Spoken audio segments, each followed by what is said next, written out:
So hi guys, welcome to Gyani. और दोस्तों, आज हम बात करेंगे बीएमएलटी डीएमएलटी के बारे में। ये वही कोर्स है जिसके द्वारा आदमी पैथोलॉजी लेबोरेटरी खोल के बैठता है। ठीक है, ये थोड़ा खुल के बोलना पड़ेगा क्योंकि लोगों की डिमांड यही थी कि भाई ऐसा कोई कोर्स बताओ जिससे हम पैथोलॉजी खोल लें।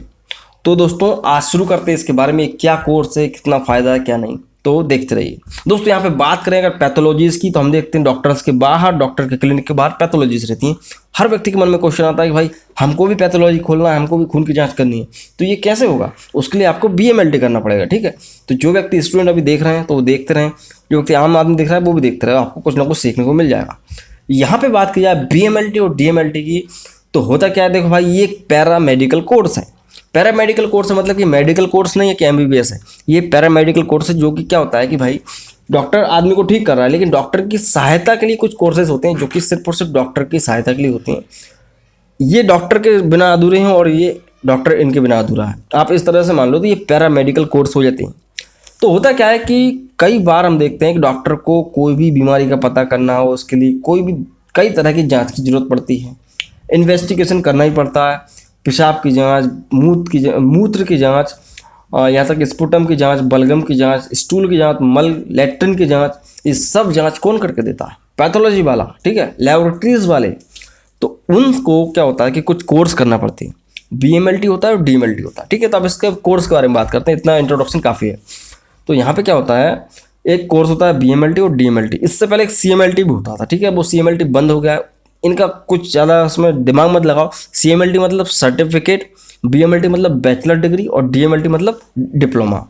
ठीक है, bachelor degree in medical laboratory technology, diploma मतलब diploma in medical laboratory technology, और certificate in medical laboratory technology.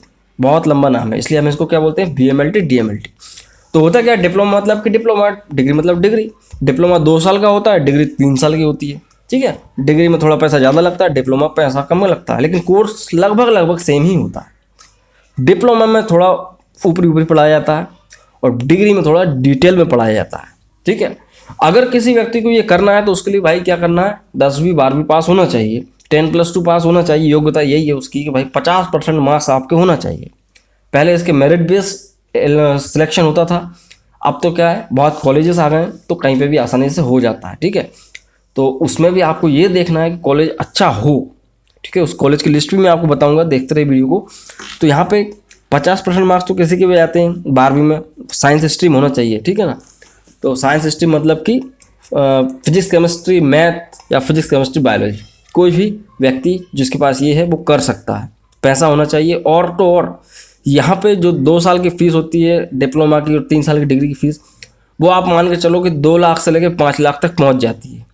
इतना आप मान के चलो, मोटा मोटा हिसाब मैंने आपको बता दिया, डिटेल में नहीं बताऊंगा। वो डिपेंड करता है कि आदमी का कोटा क्या है, जनरल, ओबीसी, एसटी, एससी, और डिपेंड करता है किस जगह पे कॉलेज है।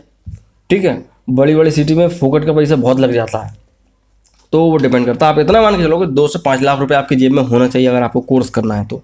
ठीक है, तो ये हो गई बात। कोर्स कर लिया आपने, 3 साल की आपने डिग्री कर लिया। उसके बाद क्या होता है कि कई जगह पर रिक्वायरमेंट्स रहती हैं। उसके बाद क्या है, आप एक लैब टेक्नीशियन कहलाते हैं। लैब टेक्नोलॉजिस्ट भी बोलते हैं कई राज्यों में, लैब टेक्नीशियन, लेबोरेटरी असिस्टेंट, या जो भी बैठे, तो अलग अलग जगह पे अलग अलग बोलते हैं। होता वही है। तो क्या होता है कि कुछ हॉस्पिटल्स में भी इसकी रिक्वायरमेंट्स रहती हैं अगर आपको जॉब करना है तो। जैसे कि भाई हॉस्पिटल के नाम है, जैसे कि सैम हॉस्पिटल है, मैक्स हॉस्पिटल है, फोर्टिस हॉस्पिटल है, नर्सिंग होम्स होते हैं, कुछ क्लिनिक्स होते हैं, और कुछ कमर्शियल लैब्स होती हैं। उनमें क्या रिक्वायरमेंट रहती है, भाई हमको बीएमएलटी वाला बंदा चाहिए, डीएमएलटी वाला बंदा, तो उनकी वैकेंसीज आती रहती हैं, उनमें आप अप्लाई कर सकते हैं, जॉब कर सकते हैं। ठीक है, तो उसके अलावा किस किस विभाग में आप जा सकते हैं ये भी समझ लो। मैंने आपको बता दिया किस किस तरह के हॉस्पिटल्स आपको हायर कर सकते हैं। एरिया कौन कौन से होते थे भाई, हॉस्पिटल में आप जा सकते हैं। गवर्नमेंट हॉस्पिटल्स में इनकी वैकेंसीज रहती हैं, गवर्नमेंट हॉस्पिटल में भी जाँचें होती हैं, वहाँ पे भी ये लोग उनकी जॉब अच्छी मिल सकती है। उसके अलावा ब्लड बैंक्स होते हैं, वहाँ पे भी टेस्टिंग तो करना ही पड़ती है। ठीक है, उसके अलावा प्राइवेट हॉस्पिटल्स होते हैं, कुछ प्राइवेट क्लिनिक्स होते हैं, नर्सिंग होम्स होती हैं, वो लोग हायर करते हैं। आर्मी में और ये सब जगह पे कहीं ना कहीं वैकेंसी मिल जाती है।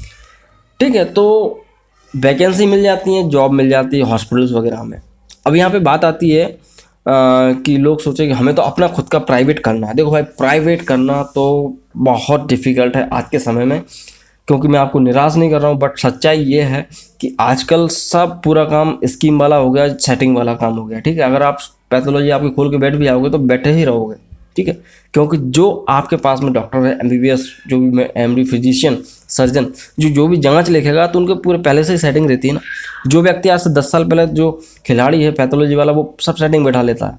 तो अगर आप आज की डेट में प्राइवेट पैथोलॉजी खोल के बैठते हो तो हो सकता है कि आपको थोड़ी सी निराशा मिल जाए, बट हाँ, पेशेंस रखना पड़ेगा, एक समय बाद आपका भी चलने लगेगा। तो मैंने कई लोगों को देखा है कि जिन्होंने पैथोलॉजी खोल के बैठे हैं वो बैठे ही रहे, फिर उनको क्या करना पड़ता है, दूसरी जगह से पूरे डॉक्टर्स को पकड़ना पड़ता है, ईजी पीजी को पकड़ना पड़ता है, फिर इधर उधर सब पूरा कलेक्ट करते हैं सैंपल्स को, और फिर वो कमीशन पे बेस्ड रह जाता है उनका कमाई। तो यहाँ पे निराश नहीं कर रहे हैं, बट ये है कि भाई आप अच्छा एरिया देखो, आसपास कुछ अच्छे हॉस्पिटल्स को देखो, आसपास कुछ अच्छे कम से कम 4-5 ऐसे डॉक्टर्स को पकड़ो जो कि आपसे उनका अच्छा व्यवहार है। तो उस बीच में आप अपना पैथोलॉजी खोल के बैठ सकते हो, कम कीमत पे आप कर सकते हो सकता है कि आपको डॉक्टर्स को थोड़ा बहुत कमीशन देना पड़ जाए, क्योंकि भाई उसके बिना तो काम ही नहीं हो रहा आजकल, सेटिंग के बिना कहीं काम ही नहीं हो रहा। तो वो कड़वा सत्य भाई देखो, वो करना पड़ेगा, ठीक है। तो खुद का करने के लिए थोड़ी सी मेहनत है, अदरवाइज आपको जॉब तो मिल ही जाएंगी, 20 से 25 हज़ार रुपये मिल जाता है, आदमी को कमा लेता है, ठीक है, ज़िंदगी कट जाती है। तो आई थिंक आपको आपके सारे सवालों के जवाब मिल गए होंगे। इसमें कुछ क्वेश्चन ऐसे भी होंगे लोगों के मन में कि इसमें क्या सिखाया जाता है। देखो भाई, जब आप ये कोर्स करते हैं तो आपको माइक्रोबायोलॉजी और यही सब सिखाया जाता है भाई, टेस्टिंग कैसे करना है, और इम्यूनोलॉजिकल, हेमाटोलॉजिकल, ये सारी फील्ड्स के बारे में, बॉडी फ्लूइड्स के बारे में पढ़ाया जाता है कि इनका क्या क्या पीएच होता है, सब कुछ यही सब बताया जाता है। मशीनों को ऑपरेट करना, यही सब आदमी सीखता है 2 साल और 3 साल के अंदर, ठीक है। डिप्लोमा भी कर सकते हो। और अब यहाँ पे क्या होता है कि एक को डाउट रहता है कि इनमें से क्या करें, बीएमएलटी करें, डीएमएलटी करें, तो क्या करें। देखो भाई, सबसे बेस्ट बीएमएलटी होता है, क्योंकि ये डिग्री है। ज़्यादातर विभागों में डिग्री को ही मान्यता दी जाती है, तो डिग्री आप करो ज़्यादा बेहतर है, ठीक है। और कई बार ऐसी वैकेंसीज भी होती हैं, वो ये बोलती हैं भाई ठीक है, आपने बीएमएलटी डीएमएलटी कुछ भी किया हो, आप एग्ज़ाम दे दो, हमारे पास आ जाओ, और फिर आप वेरीफाइड में अटक जाते हैं, क्योंकि वहाँ पे उनकी वो आ जाती है क्या कंडीशन कि भाई उनको तो सिर्फ और सिर्फ डीएमएलटी वाला बंदा चाहिए था, या उनको बीएमएलटी वाला बंदा चाहिए था, तब थोड़ी सी प्रॉब्लम आती है। तो मेरा मानना तो ये है कि आप बीएमएलटी करो, उसमें क्या है, आगे की लाइन खुल जाती है, आगे की लाइन थोड़ी क्लियर हो जाती है, क्योंकि मास्टर डिग्री भी कर सकते हो आप, और तरह तरह की उसमें ईजी फीजी में भी जा सकते हो, पीएचडी वगैरह में भी जा सकते हो। तो खैर डिग्री बेस्ट है। अब यहाँ पे क्वेश्चन आएगा भाई, जिसने डीएमएलटी ऑलरेडी कर लिया वो क्या कर सकते थे भाई। अगर किसी ने डीएमएलटी कर लिया तो अगर उसको जॉब वगैरह नहीं मिल रही है तो वो बीएससी एमएलटी होता है एक, वो कर लो, उससे थोड़ा सा आपको सोर्सेस मिल जाएंगे। बीएससी एमएलटी वो व्यक्ति कर सकते हैं। सो यही दोस्तों कंप्लीट इन्फॉर्मेशन कि भाई ये कोर्स होता है जिसके द्वारा आप अपना पैथोलॉजी लैब खोल सकते हो, जिसमें पेशाब की, खून की जांच कर सकते हो। ये यही पूछा था लोगों ने बेसिकली मुझसे कि पेशाब खून की जांच करने के लिए क्या करें। सो खैर आज के लिए सिर्फ इतना दोस्तों। आई होप कि आपको वीडियो पसंद आया होगा। पसंद आता है तो वीडियो को लाइक करें, नए हमारे चैनल पर तो चैनल को सब्सक्राइब कर सकते हैं। सो मैं मिलता हूँ अगले वीडियो दोस्तों। जय हिंद।